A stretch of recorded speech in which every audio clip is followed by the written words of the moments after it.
There's this narrative in the market where people say that insurance companies are already making billions of ringgit in revenue, but yet they keep saying they're losing money.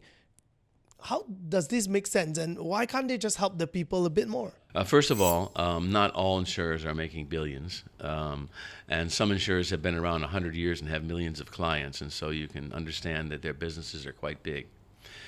Secondly, there are different lines of business. There's life, there's critical illness, there's personal accident, there's medical insurance, and the profits that they're making are coming from the non-medical insurance block. The medical insurance block generally is making very little, or in some cases losing money for many insurers. What do you think is the main issue there? Because when we look at this thing, there are multiple different parties involved, right? Yep. Insurance company for one, providing the health insurance. And we can also see that there are doctors, there are hospitals, and there's also policy holder, right? Right. Can you share with us, based on your insight, right?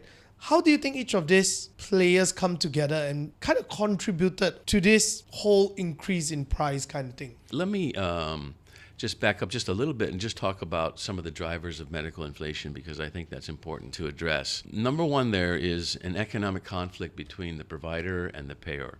The private provider, meaning the hospital, wants to sell or to provide as much services as possible. And their billing is on a fee-for-service basis. So they bill for everything. I mean, they break it down by the item. I mean, every cotton swab, every Panadol. The tissue, the syringe. Daily nursing charges. They charge you to check your blood pressure. They charge you to give you your medicine.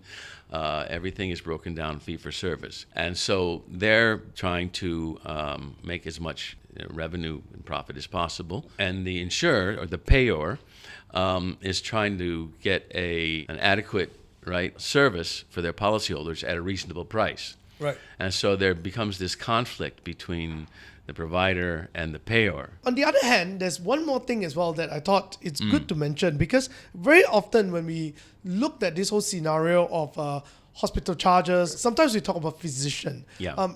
From the narrative of the market, from what I've seen, some people think that doctors are also overcharging for consultation and so on, because there's this discrepancy between bill when it's insurance paid and self-paying, right? Very often self-paying is cheaper. Do you think that sometimes, because the cost is so controlled and it hasn't increased since the past 13 years. 13 years, Yeah. right? There's this thing in the market that they were saying that your haircut is more expensive than the doctor's fee at this point, right? Yeah. Do you think that sometimes, because of this lack of adjustment over the past 13 years, also kind of create some sort of a trouble for the doctor? The problem with medical cost inflation is not really with the physician. Right. It's really with the hospital charges. Yeah. And it's with the consumables. Right. You know, what they call hospital, surgical, and supplies. The nursing charges, all the pharma, all the other consumables that are used either in the operating theater or in the hospital room.